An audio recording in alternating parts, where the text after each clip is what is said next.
Opinion: Pakistan's strategic miscalculation, Trump, Tehran, and the cost of misplaced trust. In a seismic show of force, the United States on June 22 executed a devastating strike against Iran's core nuclear infrastructure. The Fordow enrichment complex, nestled deep within a mountain, was targeted by a fleet of B-2 Spirit stealth bombers in what became the largest and second longest B-2 mission in U.S. military history. Almost simultaneously, 30 Tomahawk cruise missiles launched from submarines slammed into Iran's key sites at Isfahan and Natanz. President Donald Trump, never one to understate his actions, proclaimed later that day the strikes have been spectacularly successful. Iran's key nuclear facilities have been completely and totally obliterated. These weren't hollow words. The mission employed 8 GBU-57 massive ordnance penetrators, each capable of delivering over 6,000 pounds of high explosives. Even if the bombs didn't reach the deepest subterranean vaults of Fordow, the sheer concussive force of nearly 48 tons of explosives in a confined space left little doubt Iran's sensitive nuclear equipment is no longer operational. The devastation at Natanz and Isfahan, far more vulnerable sites, would be even more complete. The US had long harbored ambitions of dismantling Iran's nuclear infrastructure. But what had been missing for years was the political will. That changed in June 2025. With this one sweeping strike, Project Ahmad, Iran's covert nuclear program first initiated in the 2000s, now lies in ruins. The regime in Tehran, which drew its power and deterrence from nuclear ambiguity, has been jolted into a crisis. Natanz attack was not a standalone effort. It came on the heels of a relentless Israeli campaign that began after the October 7, 2023 Hamas attack.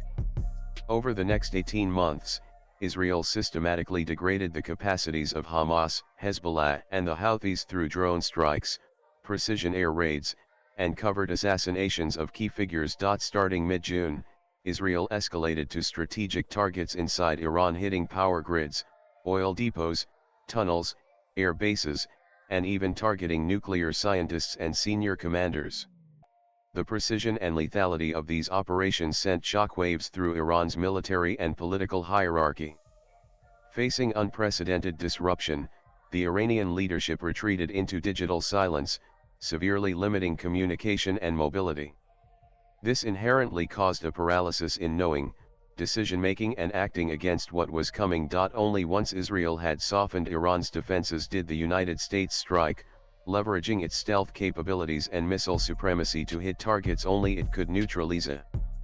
The result was a textbook execution of a joint strategic playbook, demonstrating new levels of coordination between Washington and Tel Aviv. Natanz campaign was a prime example of modern gray zone warfare, waged across 6 interlinked domains: diplomatic, information including intelligence, military, economic, political, and technological. Neither Russia nor China, Iran's supposed backers, made any significant move to deter or respond. India, historically friendly with both Iran and Israel, maintained strategic silence, an indication of tacit approval.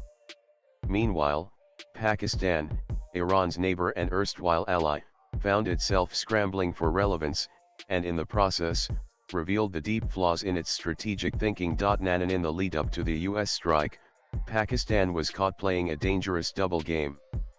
Just a day before the bombing, Pakistan's government reportedly proposed nominating Donald Trump for the Nobel Peace Prize, a surreal move given Trump's well-known hawkish stance on both Iran and Pakistan.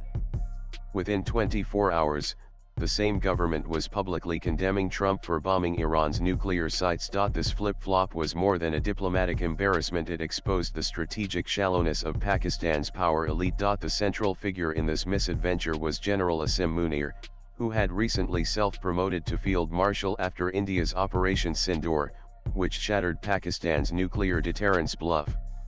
Seeking international validation, Munir flew to Washington and was hosted by Trump at a high-profile White House luncheon. Overwhelmed by praise, and blind to precedent, Munir appeared to miss a crucial detail. Trump had not forgotten his own words from 2018, when he declared the United States has foolishly given Pakistan more than $33 billion in aid over the last 15 years, and they have given us nothing but lies and deceit, thinking of our leaders as fools. They give safe haven to the terrorists we hunt in Afghanistan. No more, yet here was Munir naively believing flattery and symbolism would reset the clock. While he publicly signaled support for Iran, he quietly offered strategic cooperation to the United States, hoping to position Pakistan as a regional mediator. Shahbaz Sharif, the Prime Minister, parroted this illusion on social media, claiming to have spoken to the Iranian president to express Pakistan's unwavering solidarity with the brotherly people of Iran. And what played out was a masterclass in American strategic deception, not by Pakistan, but against Pakistan. Munir, who had spent months manipulating Pakistan's political structure and suppressing dissent, was himself played by Trump.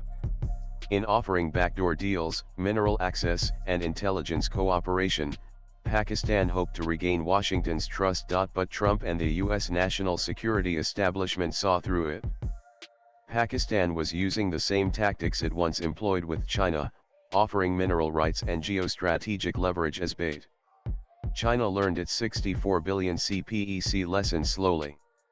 The United States learned it overnight. What remains is a country that has betrayed old allies like Iran, undermined its credibility, and overestimated its importance in a new regional order. And the US strike on Iran was more than a military triumph, it was a strategic earthquake. For Pakistan, it exposed not just a diplomatic failure, but a crisis of judgment. Caught between old loyalties and new ambitions, Pakistan bet on the wrong strategy and perhaps the wrong president. Swipe left for next video. In the brutal clarity of international affairs, there are no rewards for sycophancy, only consequences. The United States acted decisively. Israel coordinated expertly. Iran miscalculated fatally. And Pakistan, well, Pakistan simply played itself. Views expressed in the above piece are personal and solely those of the author. They do not necessarily reflect News 18's views. Latest blogs.